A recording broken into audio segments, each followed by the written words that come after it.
Hello, and welcome to Recent Activity, your new favorite entertainment review podcast that attempts to cover every film, every show, all at once. I am your co-host, Andrew Morgan. With me, as always, is our personal Marvel Jesus, Mr. Shane Beauregard. How are you, sir? I'm doing well, buddy. I am doing well. And we got one big movie to review this week. Yeah, thank God, right? Like, we've been doing all these, like, top fives and multiple reviews. It's nice to focus. I think we usually say this, like, every time, like, the MCU movie comes around, right? Where it's like, oh, thank God, one friggin' movie. Not to mention we always do our MCU State of the Union, as we do, where it's like, are we hitting the panic switch? Is this like a high point? You know, because a lot of it's been doom and gloom. This one, you know, we get to at least like talk about the record breaking and all that. Yeah. So how was your experience? Because we're going to talk about, just for everybody, we kind of said Deadpool and Wolverine, the big movie of the weekend. Of course, we're going to have to talk about it. And obviously, there was a lot of hoopla coming out of Hall H in San Diego for Comic-Con. So we're going to talk about some of those news as it pertains to the MCU and everything else. So we're going to do all that. But I'm curious, Shane, like, because this is such a big fanfare movie, and obviously the box office returns prove it. What was your experience? Was it like crazy? Because I know there's so many showings. Sometimes you're just like, oh man, by the time I got to see it, like everybody saw it, or like nobody was there because it was during the day. How'd you experience this movie? Honestly, my showing was not that bad. Now, I preface this by saying I went to a Friday night 8:30 showing, and I bought my tickets like on Tuesday, way in advance, because the earlier shows were selling out. Yeah, they're all sold out. So the 8:30 one, when we finally got there, I would say it was like 85 to 90% full. Yeah. And there are some raucous people in there, you know, the hooping and hollering and all that stuff. I think you get with Marvel movies now, they moments. Yeah, everyone has to verbalize what they're saying and feeling. And I'm just like, shut up. Yeah, exactly. But yeah, no, it wasn't that bad. I was expecting sold out. But again, there's so many showings and so many screens. It's, you know, it was, but mine was okay. Yeah, I felt like I had a pretty tame one myself, mostly because I saw it during the day on Friday.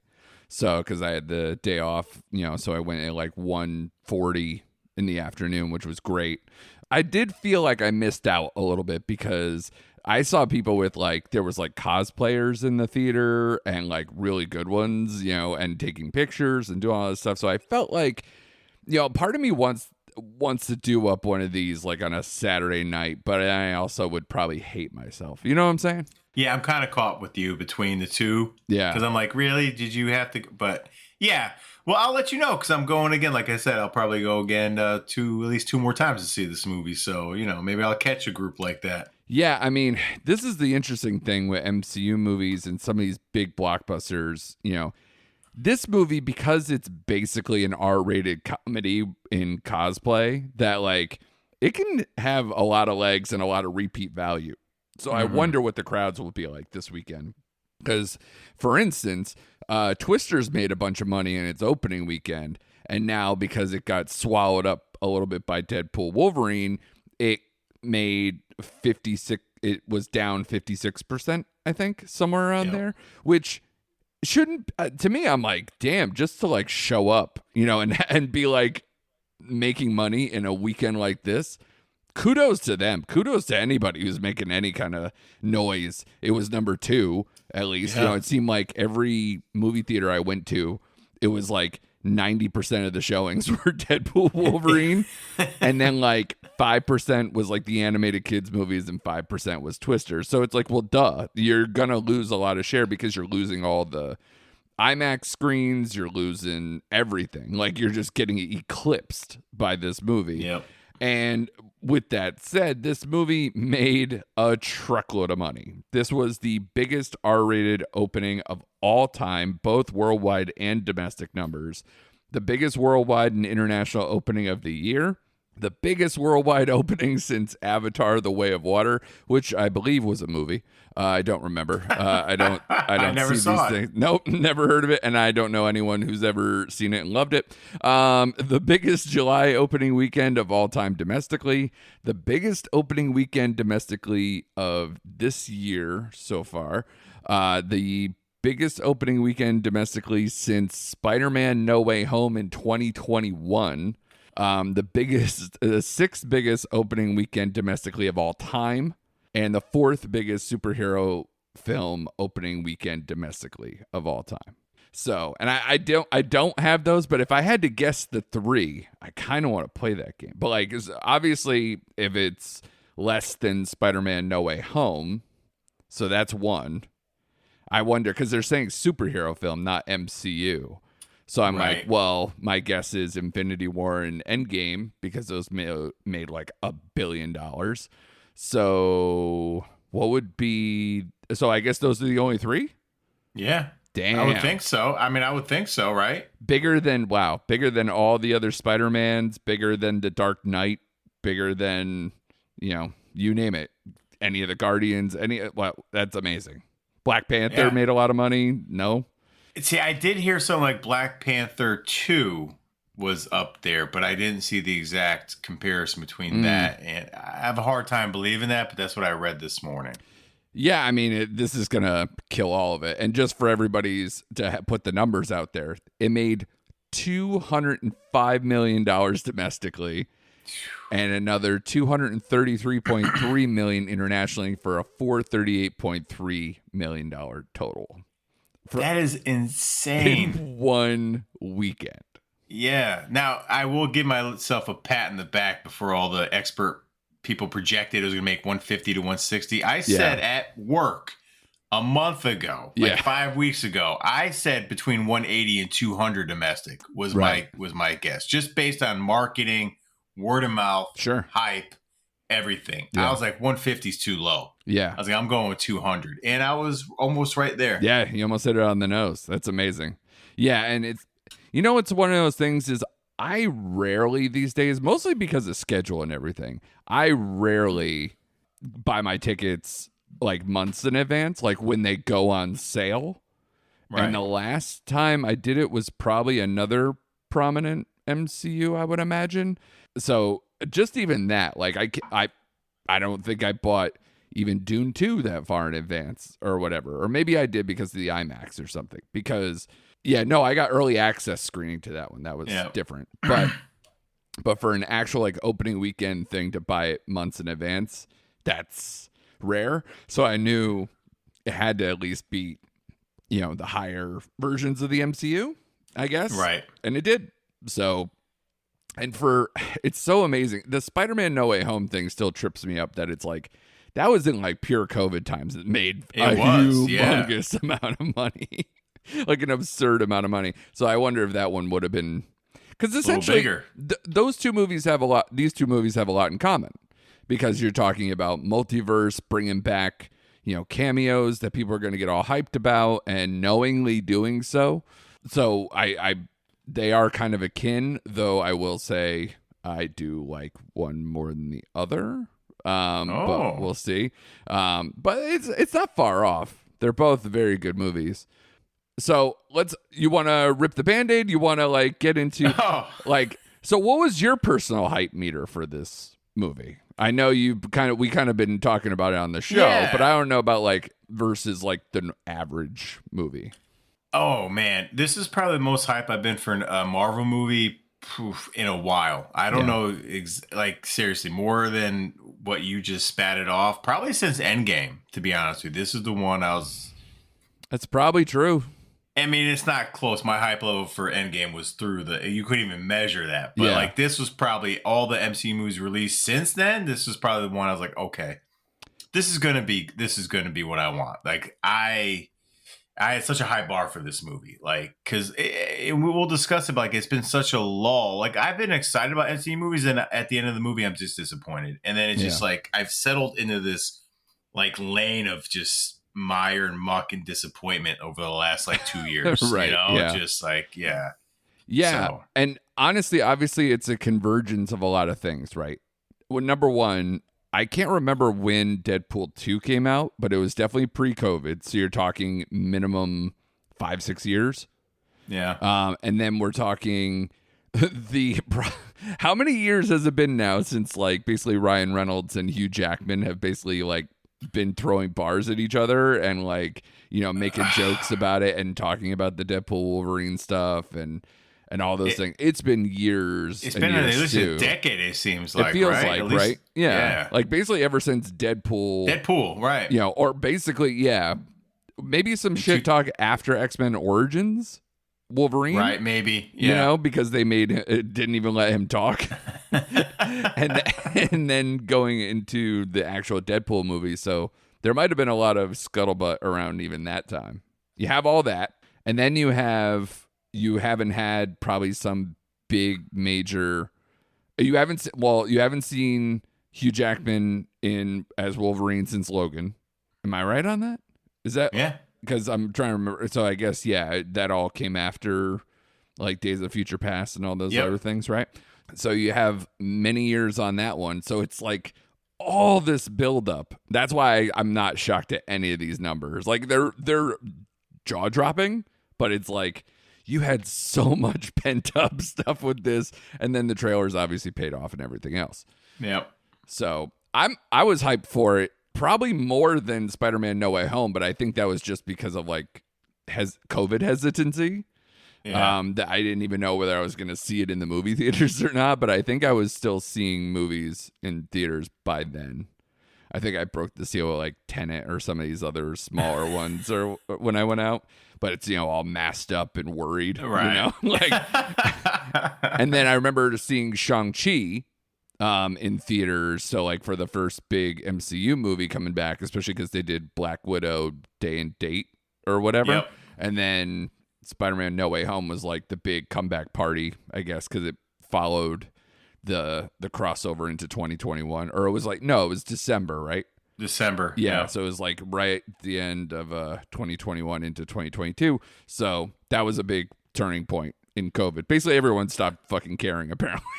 Yeah. All at once. They were like, we were cool. And then Spider-Man came out. Sorry.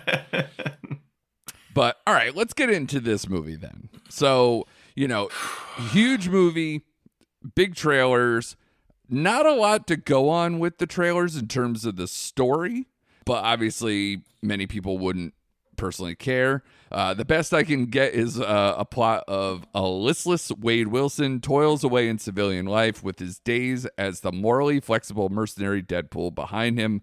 But when his homeworld faces an existential threat, Wade must reluctantly suit up again with an even more reluctant Wolverine. So obviously we're bringing back a lot of, not only just obviously Jackman, Reynolds, we're bringing in now the TVA, where Matthew McFadden as Mr. Paradox is kind of the representative there. And then an area called the Void, that where they are sent as punishment, essentially, by Mr. Paradox, where they meet up with Emma Corrin as Cassandra Nova, who is the twin sister of Professor X in this particular, I guess you want to say. When I say the Void, like the Void is like its own thing. So I was going to say in this timeline, but it's kind of like it's like repository of like things that didn't work in other pruned areas, or I don't know. Yeah, it's like purgatory. Yeah, exactly. And then there's a billion cameos that we will get to as well. Some that we probably already kind of been teased out there. Obviously, if you've seen the movie, you know a lot of them. And this is directed by Sean Levy, who is now basically Ryan Reynolds' sidekick, essentially, like his go-to, because they did Free Guy together, they did The Atom Project together, and now Deadpool and Wolverine. They might even done another, but I'm blanking. Do you remember? Is that it? No, okay. I think that's it. Because it's been more recent, his last few movies.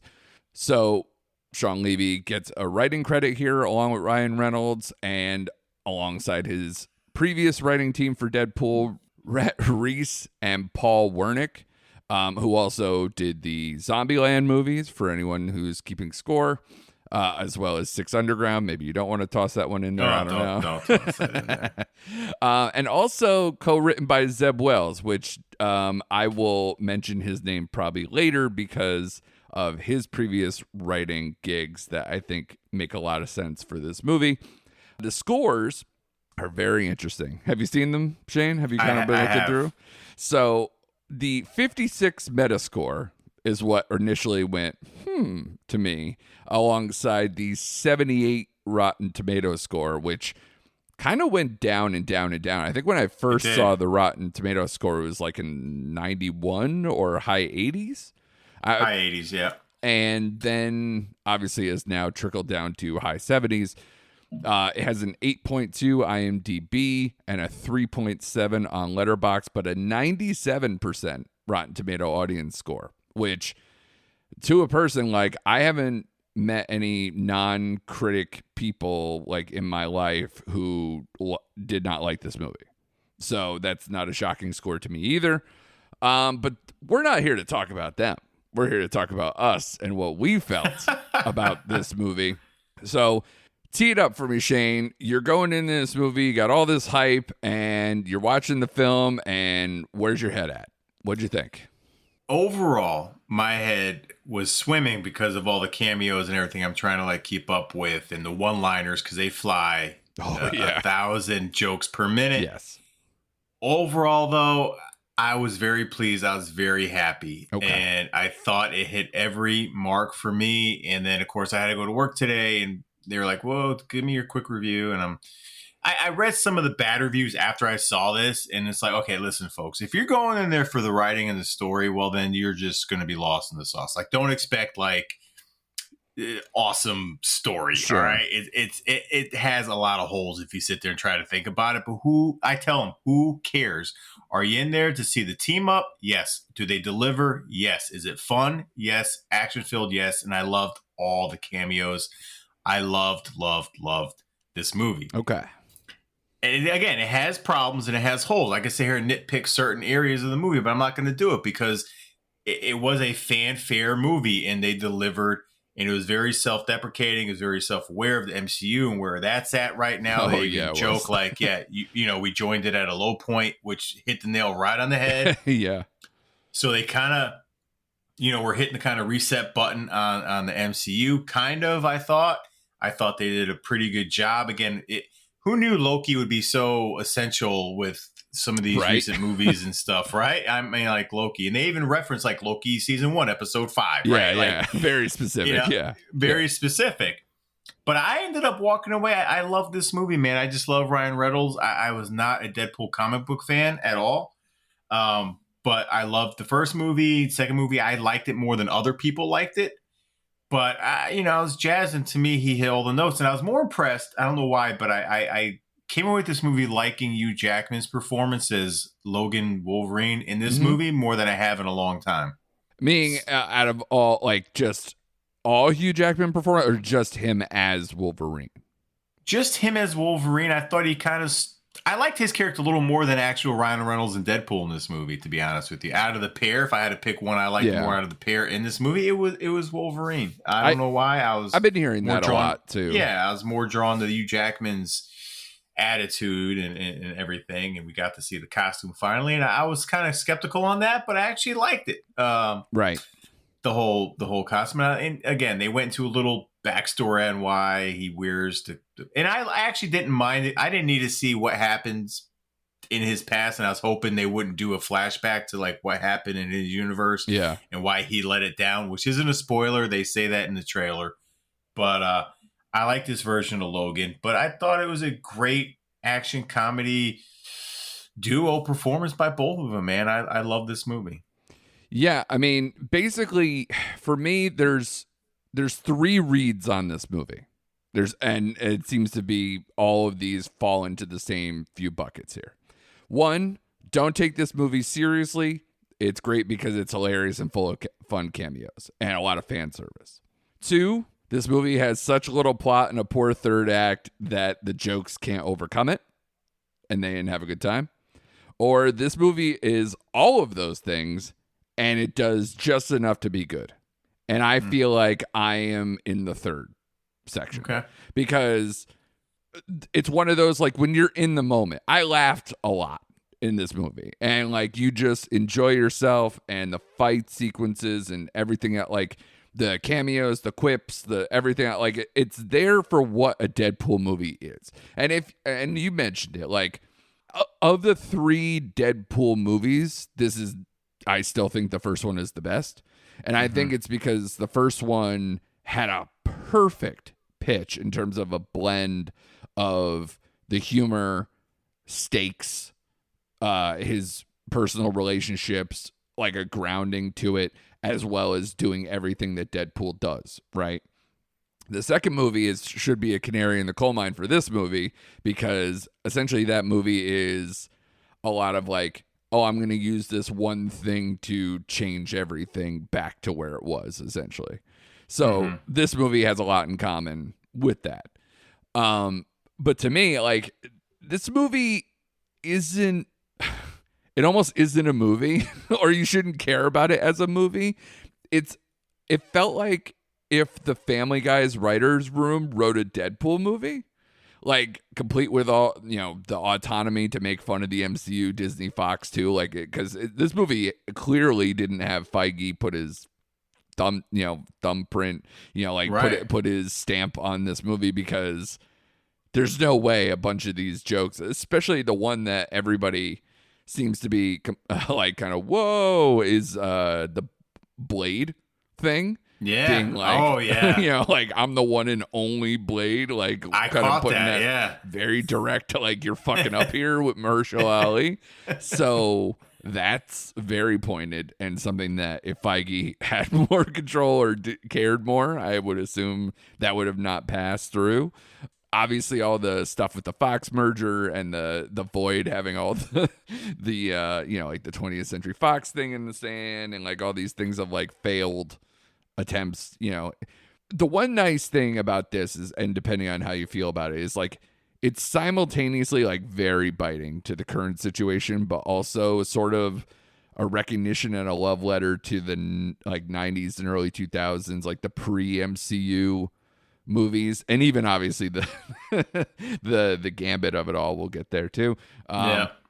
Which, by the way, people, I would imagine if you're here for spoiler talk and all that stuff, because this movie is basically all spoiler. Like, you can't really talk about anything without getting in there. Even just saying some of the cast, I limited it up top because I was like, well, that's sort of a spoiler, but whatever. It's part of the main cast. So, to me, I think, so long as they didn't want to show, you brought up the Wolverine stuff, where the more dramatic stuff, to me, if they don't want to show what this Wolverine did in a flashback, then I don't need to care. Like, because the movie doesn't care enough to do it. Like, so then why should I care? And I think, like, weirdly enough, Jackman is so good that he'll make you care in small parts of this movie that have like no reason to. Even like the conversation with him in X-23, like that is a perfect example of like, we're just basically riding on the coattails of Logan, like, because there's no, like, this Wolverine isn't that Wolverine. X-23's grown up. I couldn't even tell you if this is the same X-23. I would assume it is based on their talking. Yeah. You know, so it's like, all right. So those are all interesting reads on this too. But like, the plot is basically incoherent. You know, it's all over the place. The Cassandra Nova stuff, and the third act especially, like the end just doesn't work at all. They just wanted a reason to play like a prayer a bunch of more times and try to save the day, quote unquote, or whatever. But outside of that, no one cares. No one cares. And that's why I went into this movie wanting one thing, and it delivered. And again, it's not perfect, and I can sit here and nitpick it. Like you said, the third act was absolutely ridiculous. Yeah. Like, it just, I don't want to say another throwaway villain, but yeah, I mean, it's basically designed to be. Yeah. But again, I wasn't there for that. You know, I was like, this is have fun. Yeah. I want to see these guys kick some ass and go back and forth at each other. And that's what it did. I mean, it accomplished that, you know, and it'll be reflected in my scores, but like some of the plot stuff, you know, again, I got it though. I was like, I'm gonna look past this because I was enjoying myself so much. So like, you're right. Like, don't go in there thinking you're gonna get like Captain America: Winter Soldier or one of these like better written movie, because it's just not that. You know, you can't even get Deadpool 1 out of this because he's barely with his past, and honestly, from the get, they already are like, which timeline is he in? Yeah. like a lot of stuff doesn't make sense. Like the whole why is Wolverine an anchor point? Like I like the whole anchor point thing was like, what were we talking about? And like you're right, there was no like really emotional grounding in this movie. Not even for like a couple minutes. The closest we got, and you mentioned it, was the X-23 and Logan conversation was the most emotionally grounded conversation in this, because when Deadpool, you thought he was going to get emotional, ended up, joking at the end of whatever he was getting all choked up about. So like you couldn't even take that serious, Right. So it was the Logan X-23 thing, and all those cameos was probably the most like emotional grounding thing you got. And maybe there could have been some more of that in there, but I was okay with it. And I think that's one thing it did lack, was that, just like you said, the first one you had her to anchor him. And this one, she can't even do that. Like he pines for her still and still loves her, but like they're not together. They're not in any capacity together. So yeah, there's not that emotional grounding in this. So, even with the Cassandra Nova, when Logan's giving her that speech about Charles would have found you and he would have ripped all this apart just to get you, like, whatever. Like, I guess that was a scene trying to go for it, but it didn't hit its marks, man. Like, it just didn't. Yeah. I almost wish they could have found a way to make it extricated from either of their primary timelines. Like, for some reason they have to converge, and we don't need all this extra stuff, because I wish it could have been more of a straight buddy comedy. Exactly. Which, again, it plays the right notes. It's like you got the wisecracking jackass and then the more solemn guy, that's just the straight guy. So they played it perfectly. And the two of them together have definitely enough chemistry to sell this film. Obviously, between whatever was in the trailer and now what people have seen, it's going to continue to rake, and it's going to be, in the conversation for some people's, favorite MCU films. I just looked at my rankings and I'm like, all right, so where am I putting this?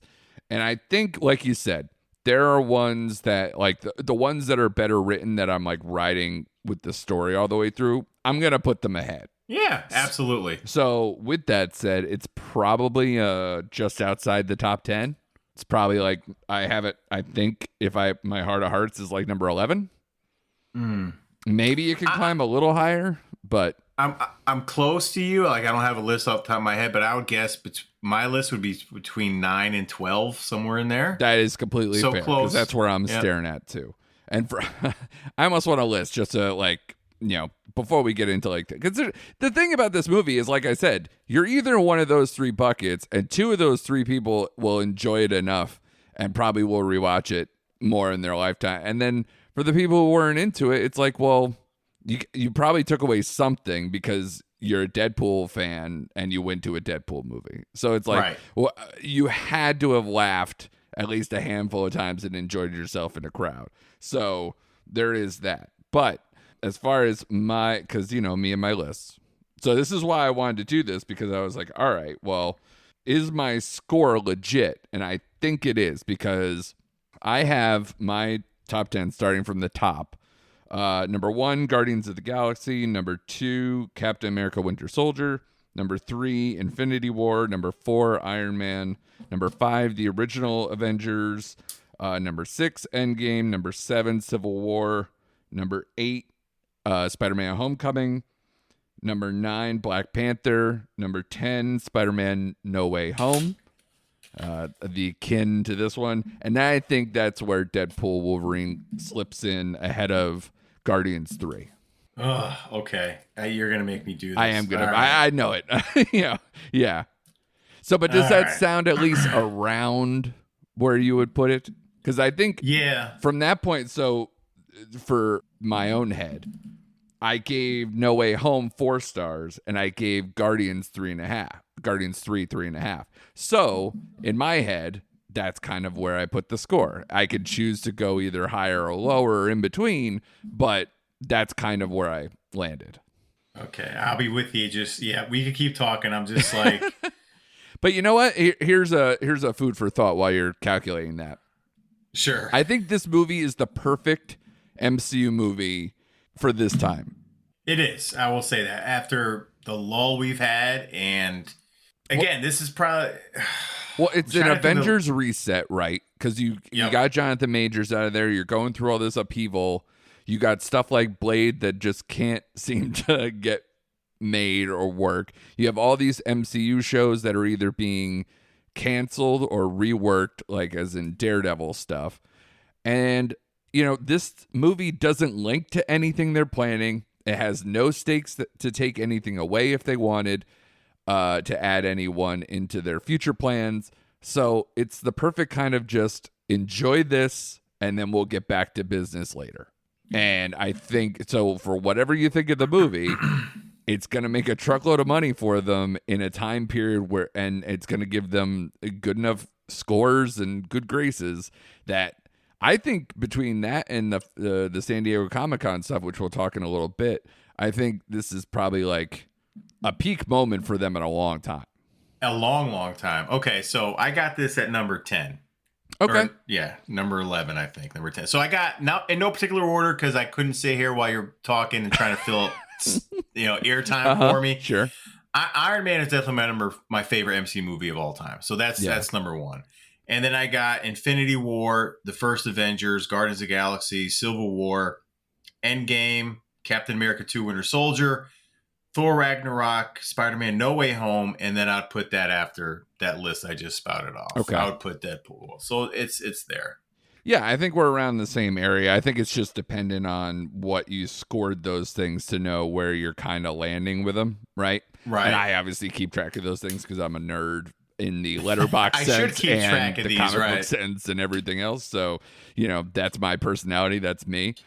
So what did you think about my thought? Because so basically, now that we got the ranking stuff out of the way, what did you think about my Family Guy writer's room comment? Because basically Zeb Wells wrote for Robot Chicken for a decade, and he's one of the writers on this film. And I feel like that influences felt like a TV writer's room. Like when Family Guy did like the Star Wars movies, it felt like this was that version of doing a Deadpool MCU movie. Yeah, I see where you're coming from. I agree with that. And that's not a shade on anything. I watch Family Guy. I love the Star Wars ones that they did. So it hits me enough. The only thing is that those movies are clearly aping a specific movie where they can use that plot as a backstop to make all these jokes, kind of like how Spaceballs is and anything else, those other spoof movies. This is kind of a spoof movie in its own sense, and I've heard that other places, so I don't want to seem like I'm too original, but like that's essentially what this is. It's kind of like taking the piss out of the MCU. It's taking a piss out of big time fan responses that kind of got this movie to be made in the first place, and that's where this movie sits, and it's just going to be jokes and references and everything else that is kind of the Family Guy writing of the MCU. That's why I said 1,000 jokes a minute. That's exactly what this was. And again, some of them landed. A lot of them landed. Some of them just didn't. But that's okay because more landed than not. So I was... Yeah. Did you have any personal favorites while we're hanging here? The word bone density made me laugh. It's just like the old guy thing. And the one that they did, which was like the other forbidden line that got response from people outside of the Blade comment, was Hugh Jackman after the divorce. Yep. That was the one that got it. So either you or was there a big response in the theater to certain ones? The Blade one got some response. Oh, sure. Yeah. Yeah. But my favorites was the Blade. It was when Wolverine finally put on the mask and he made the blowjob handle comment to him. Yeah. That was great. But honestly, the stuff I laughed at the most was the back and forth he had with Gambit. I was losing it when he's like, it's been a while. He's like, when it's been a while since I've seen Sling Blade. Like, I like those. And he's too. And he's like, who's your dialect coach? The Minions. That shit had me rolling, man. Yeah. And I thought that Gambit character was funny, dude. Like I was dying, and kudos to Tatum, man. Like it was great, dude. So that was my favorite interaction with a cameo with Deadpool was Gambit. Gambit to me like stole all the cameos. I was gonna say that's where I was probably gonna go next. Is like the favorite cameo and how they worked out. And honestly, my second favorite cameo was only in there for 2 seconds, but it was the Henry Cavill. Oh yeah, totally. I it, thought dude. of you especially, and the fact they called him the Cavalrine. I love that. Yeah. It was great. And honestly, I turned to my brother who I went with, and I was like, "He looks really fucking good as that." I hope he does. this sticks. Yes. Yeah. He was great, but Gambit was my favorite. I liked the Chris Evans one as well. Yeah, I thought that was funny, and it was good. I liked Wesley Snipes looked good and in shape. Like he looked terrific as Blade. Gotta love that white spot of hair on the goatee. Yeah. And even though she wasn't funny, I like Jennifer Garner suited back up as Elektra, man. She was great, dude. Like she's in great shape. You know, like she just killed it. Yeah, she took it for real, and I loved it. Yeah, dude. So all the cameos landed for me, man. And honestly, I'm so dumb sometimes. Yeah. Because you heard before, and this is not we already ripped the Band-Aid off, but like, oh, why is Pyro in there? Why'd they get this guy in there? Yeah. It didn't hit me to the very end, like why we got all these cameos. You know what I mean? It was from all the it was from all the Fox movies. Yeah, all Fox. That just for whatever reason just popped in my head. Like, oh shit! Like even like the people standing behind Cassandra, it was like Lady Deathstrike. It was the Blade from the series. Yeah. It was the Russian from the Punisher movie. Yep. So yeah, I mean, I don't know why, and I did like Ray Park is Toad. Ray Park is Toad. Yeah. It worked, and I, honestly, like skipping ahead, I like that little because as much as they knocked Fox right and they killed him in this movie, but I did like that little behind the scenes montage they did at the very end of the movie with all the actors and actresses who were in those Fox movies. I thought that was like a nice touch, man. It's like, hey, we made fun of you, but like, but we love you.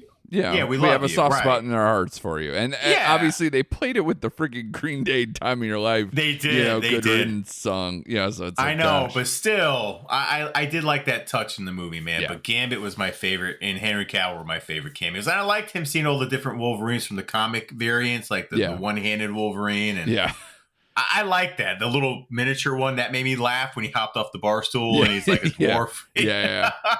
So it worked, man. They all worked, and I like seeing all the Deadpools together and Nice Pool and all that stuff. So that's what made the movie worth it for me, man. Was all those interactions with those characters and those scenes, and the bus scene was outstanding. Yeah, when they're going through the front to the back of the bus. Yeah, I thought that was fucking great, dude. I mean, once they charged that up, you knew it was going down. Yeah, so man, that's why you see this movie, man.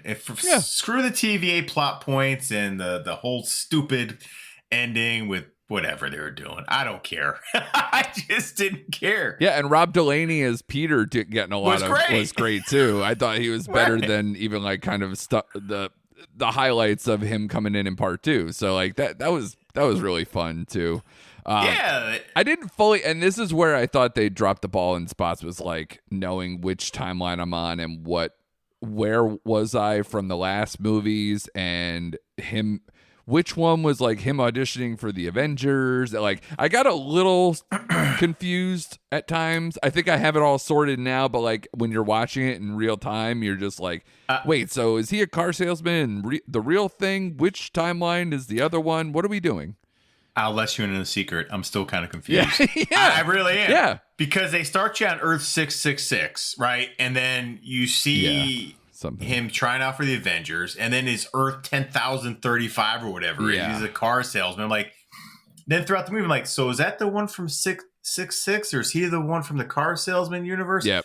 They never sort that out. So I was confused throughout the whole movie. Because they clean the slate, but then they try to still use the one with all his friends where he's a car salesman as the drama point. So I guess that's the one we have to care about. So I just kind of like shrugged off anything else, I guess. Yeah, but then I thought Logan was from the Earth 666. Like I just was confused about the whole thing. It's tough, man. It's really tough because some of them are like, the Fox one is on this, and then the MCU one is here, and then we're doing like that's always been my least favorite thing. And I said to you, like, the multiversal thing is going to be my least favorite thing of all. Yeah, and it is. And it really was. And even when they first got to the Void, like I thought it really slowed down the movie because it was like really jokey and really going fast, and even the TVA stuff. You know, the guy in the cubicle, you know, like all that stuff was kind of like really fun. And, you know, like there was a lot of good stuff. And I thought when they first got to the Void and trying to figure that out and then getting cameo after cameo after cameo and trying to really make it work, it didn't fully work.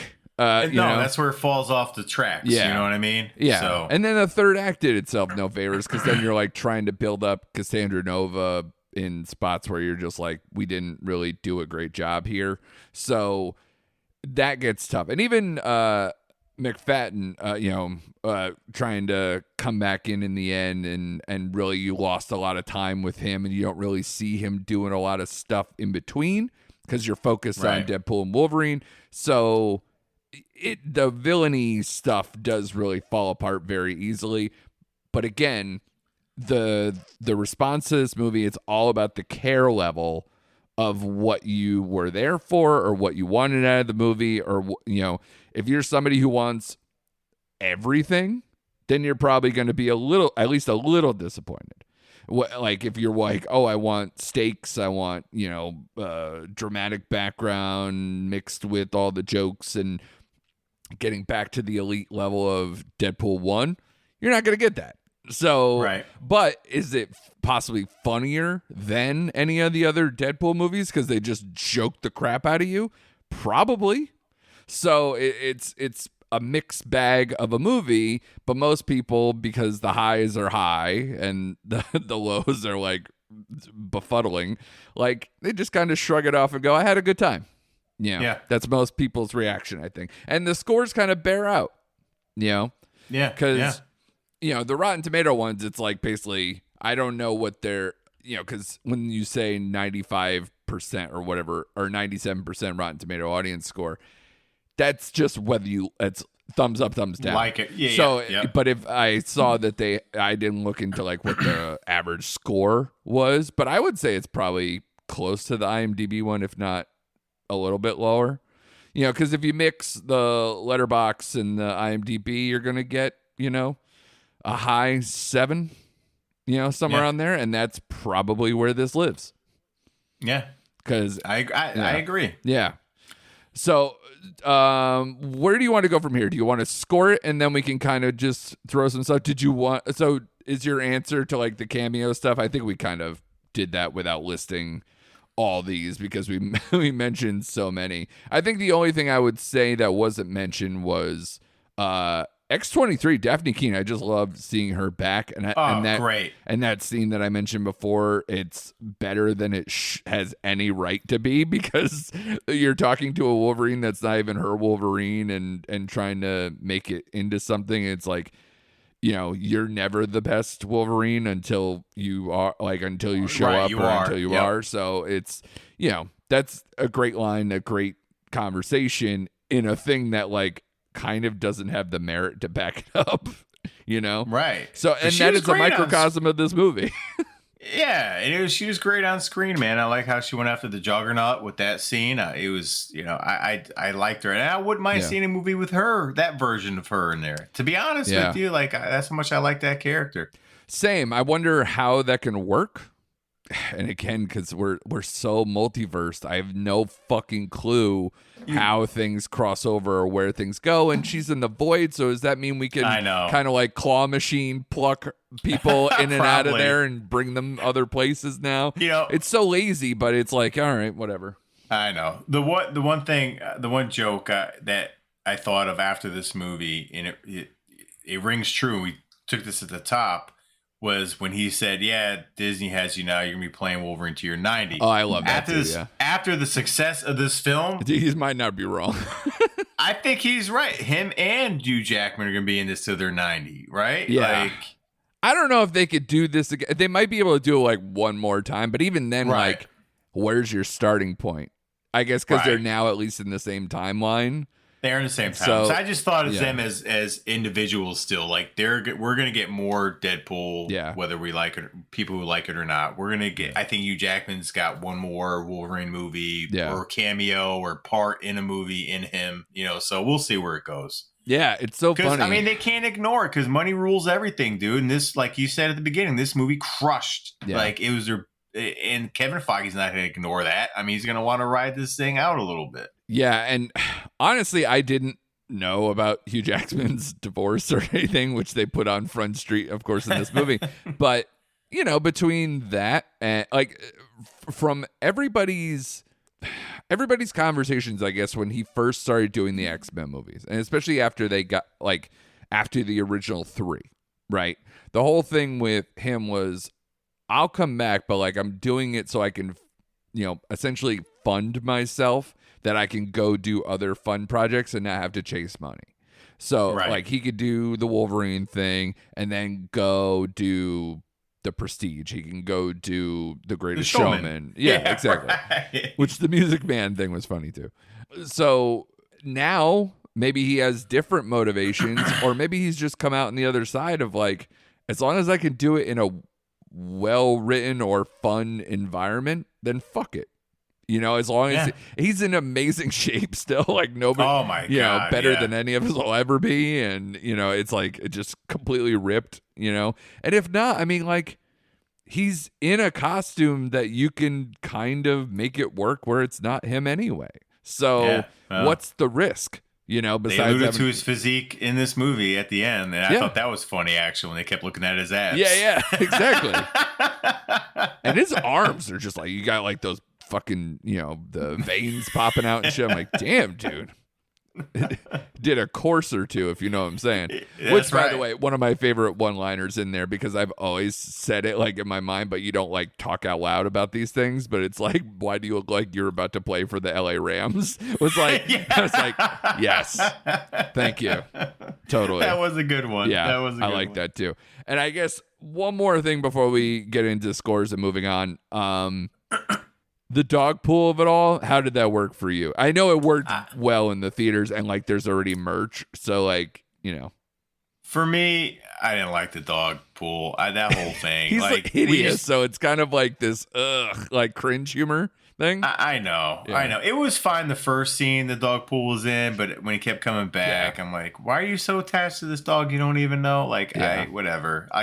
It got too much towards the end for me. I think so too. Thing. Yeah, I think it worked for the movie, but here's the thing: it's gonna end up being a persistent thing somehow. Oh yeah, they're gonna bring it back. So, but yeah, I honestly, it's so funny that they made a stuffed animal of it, and I was it's actually kind of cool looking. It didn't work in the movie, or I think it didn't work on you, and then you're well, this thing's pretty cool. Right? Maybe the kids will like it, whatever. Talk yourself into it. So I think at this point, score wise for me, I'll rip the Band-Aid off. You're probably going to have a higher score than me. I'm basically camping. When I left the theater, I was it was a 3.5. I had a good time. Okay. You could probably talk me up to 3.75, but I don't think this is a 4-star movie. No, you're going to be surprised by my score here. I was batting it around. When I get left, I was walking on the movie. I'm okay, what is this? And I had you in my head. I'm I was about to say, you got Andrew pilled. I'm not going to use the cheat code at all. So given that, I'm not going to do it. It's a 3.5. Yeah. Yeah. It's a 3.5. If I had to use your cheat code, it'd be a 3.75. Yeah. Exactly what you said. Yeah. Now, that being said, did I enjoy it a lot more than other 3.5 movies? Yes, but critically... Which we've always talked about. There are levels, even if you have the same score. Yeah. But just being honest and putting our critical scores on this, it's a 3.5. Because I can't... As much as I ignored it in the movie, if I'm recommending this movie to people, it's a 3.5 because it had third act problems. And no emotional grounding kind of dropped this down to a 3.5. If there was a little more of that coherent story, then I could have gotten to a 4, but no higher. It's a 3.5. Yeah. It's the weird thing. I'm going back and forth between the ranking list I have for the MCU to like justify my score. And then I'm looking at we just did our top 5 of the year, right? And we talked about like, oh well, my top 5, they're all 4 stars, but then there's a lot of 3.5s. So now I'm kind of looking at those other 3.5s that are below the top 5 for me, and I'm like, where does this fit? Because I probably have less problems with this than, say, some of the stuff we mentioned about like Civil War or something. Right. But is Civil War just a better crafted movie? So therefore, like, it's probably around that level to where it could be anywhere from like 6 through 12, and I'd be like, yes. Right. And I think for me personally, my ultimate tiebreaker with a bunch of 3.5s, even if you have a better, well-crafted movie like Civil War, right? I'm going to like, what movie am I more apt to put in and watch over and over? It would be this movie. You know what I mean? Because a lot of the movies you have to be in the mood for. Yeah. Or it was great the first time through. I don't really need to see it a second time through. This is a very rewatchable movie. And that's usually what puts it over the top. If I'm looking at tiebreakers, like what movie am I going to rewatch more of? Yeah. This or Civil War? You know, I think for you, or at least for me, I'm staring at it, is the bad example because I know how much you liked it. It's like it's not far off from Boy Kills World. Watch your mouth, because Boy Kills World is a better movie than Deadpool and Wolverine. I said it, people. I said it. Yeah. Boy Kills World is a better movie than Deadpool and Wolverine. Hey, man, like, and I am around. I'm just saying that for me, they're around the same, because obviously I think Deadpool Wolverine is like, it's got my fan service stuff plus the humor, and Boy Kills World, I think, was a plot that weirdly got better as the movie went along and actually had more grounding to it, as well as, you know, some funny and some really solid action. In fact, you could probably say the action's better in that movie than this movie. I would say so, yes, because they don't use a cheese grater in Deadpool anymore, do they? Exactly, even though his face would disagree. So that's where I'm kind of hemming and hawing, because I know you have it much higher, but I have Boy Kills World at like 12, so it's probably so this movie's probably around that 8 to 12 of the year for me. Okay. Yeah. No, I'm not going to argue with you. It's not crazy. Well, it's my opinion. You're not going to argue. Yeah, that's right. You piece of crap. All right. So now that we got that out of the way, though, we got the biggest movie of the year out of the way. Excuse me, ho hum.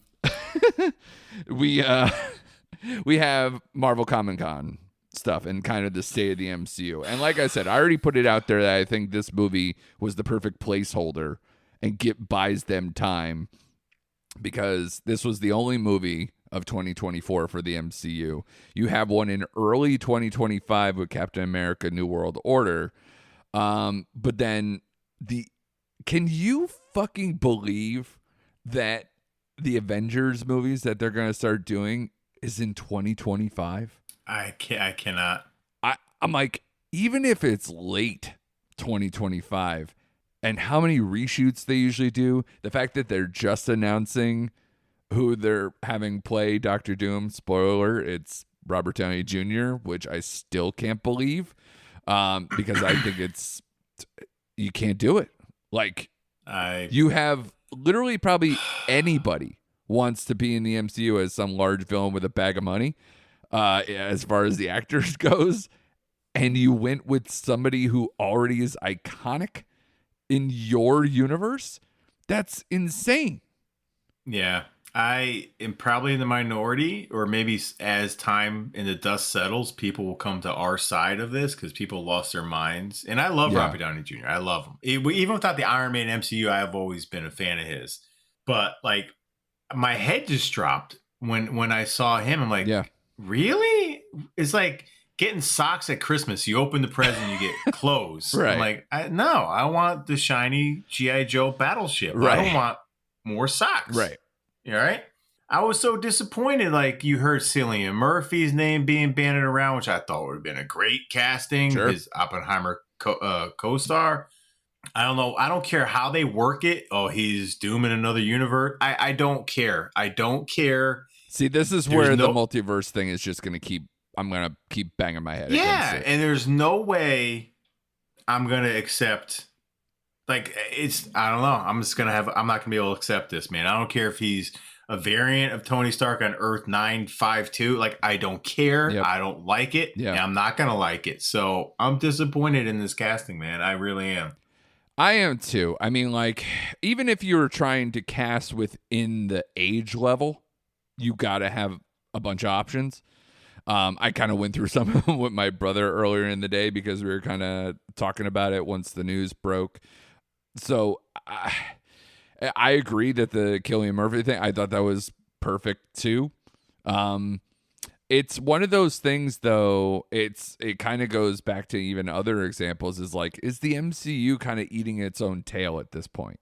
Like, they've gone full circle now to where, are we at the point where either A, you need to be so safe that you pick someone who you know is an excellent actor who will work within your system, and that mattered more following the Jonathan Majors stuff, more than actually going through trying to pick someone who doesn't represent something huge in your own universe? Or are we kind of basically turning the page now where it's like, hey, person who's been here since the beginning 16 fucking years ago, we're moving on, and he's not Iron Man anymore, but we like him, so, and he's one of the best actors going, so here you are. So I don't know. It's kind of like when the new Star Wars movies came out, and they were like, and when people were like, well, you basically, Force Awakens was like basically New Hope Redux, and having a bunch of lip service stuff, fan service stuff, whatever you want to call it. And then people were like, well, if you don't like this movie, it's because it's not made for you anymore. Right. And it's like, well, then why are all my fucking characters in it? Why is Chewbacca here? Why is Han Solo here? Why is Princess Leia here? Like why are we here if this isn't for me at all? So, but now I'm thinking, is this the MCU's version of like, hey man, thanks for your decade and a half of service. These aren't for you anymore. Yeah, no, it's hard to say, man.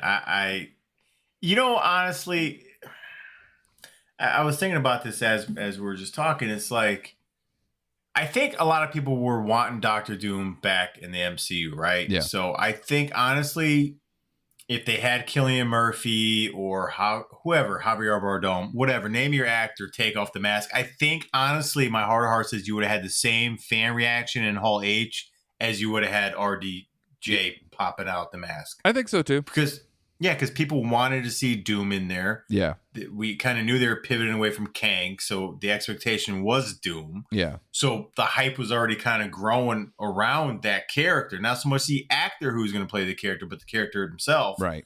And I think if you would have had a well-known A-list actor just pop off that mask, I think you would have had the same response as Robert Downey Jr. Yeah. And I think I said to you, how much do you think was in that bag of cash they threw? Oh, yeah. I mean, like Jesus a cartoonish Christ. amount. Yeah. Yeah. People at work are like, do you think he really took a lot? Like, does he need it? I'm like, no, he doesn't need it. But I guarantee you it's like in the $50-60 million to do this fucking movie. And basically, Downey went and did his thing. Yeah. He to absolutely. various degrees. He did his trying to do a more pop movie with Doolittle that failed. He's done the Oscar run campaign thing with Oppenheimer. He's done the prestige TV show with The Sympathizer. He's done a bunch of different avenues.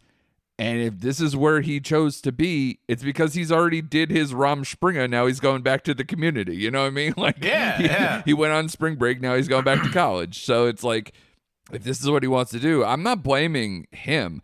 I'm just saying that they shouldn't have even had this on the table.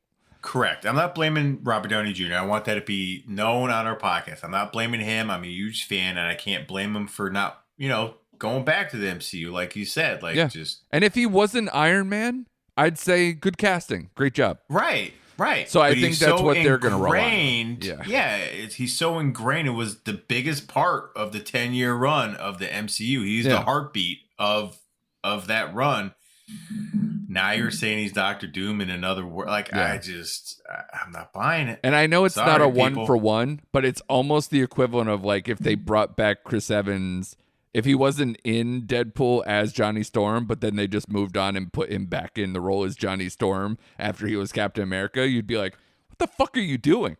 Yeah, exactly right. Yeah. So, yeah, it's tough. It's tough because you're like, this could probably make a very good movie, but I'm gonna literally have to suspend like so many disbeliefs. Like I'll just be like, oh, I hate this. Like first trailers, I'm gonna be like, I fucking hate this. I'm gonna have to really get into it. And this is the weird part. Again, this movie is probably a year away. Yeah, and we haven't even seen a teaser, or maybe Hall H did. I didn't hear anything, but like seeing him in the costume outside of live and in person. But like, my God, dude, like unless you're telling me this is gonna be like in December or something or November, like, and even then, like a year and a half, that's crazy. Yeah, I mean, my thought process too on that is they just hired the Russos. I know, but once they announced it now, but I have to imagine. Oh, they got to be shooting in secret. Yeah. Yeah, like as soon as John and Majors thing broke and like they realized they can't use him, I guarantee you they're meeting in secret or like whatever covert rooms and stuff. They were probably hammering out ideas and scripts like for the past year. You know what I mean? So I don't know.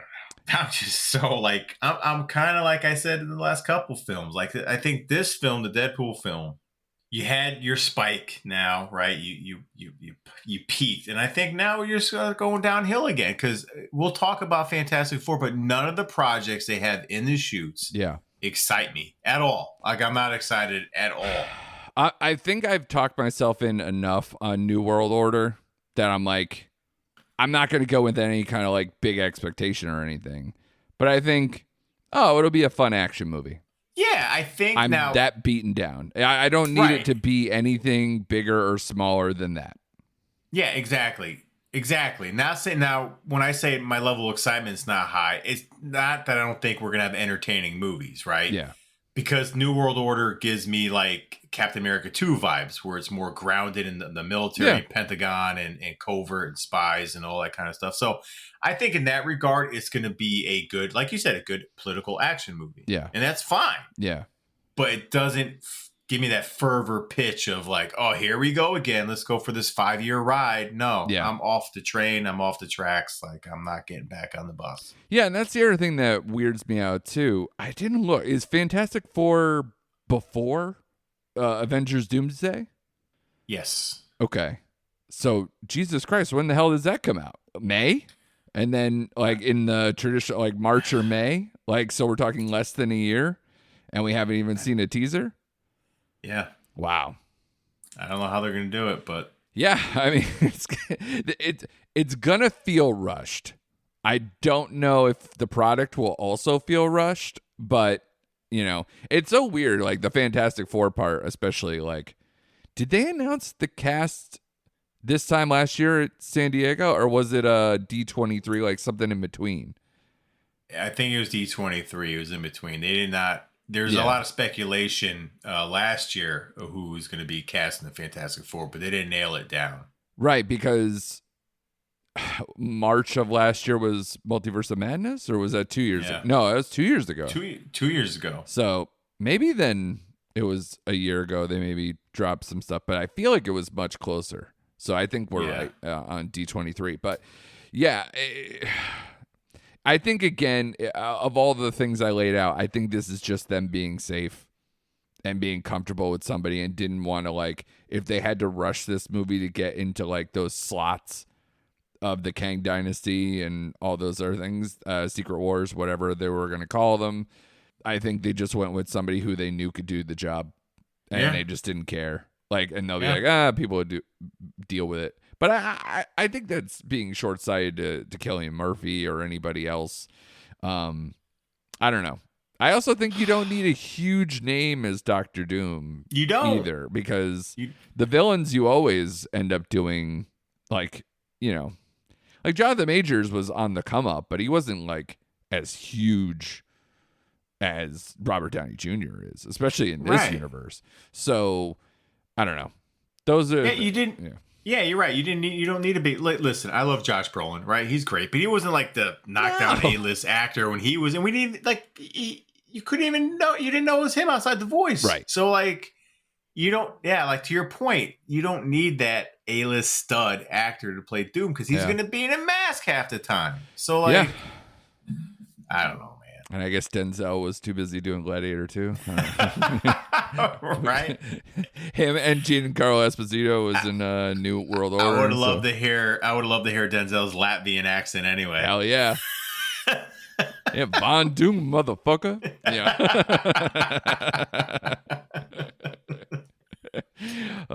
Reed Richards ain't got shit on me. Yeah, that's right. Yeah. Awesome. All right, man. Anything else you want to go? I think the Russo thing points to the same thing as the RDJ thing. It's like safe. Yep. Go back to business. Let's get these things out. And then I told you I'm also eye-rolly on the Fantastic Four being called the Fantastic Four First Steps, which is not an origin movie, by the way.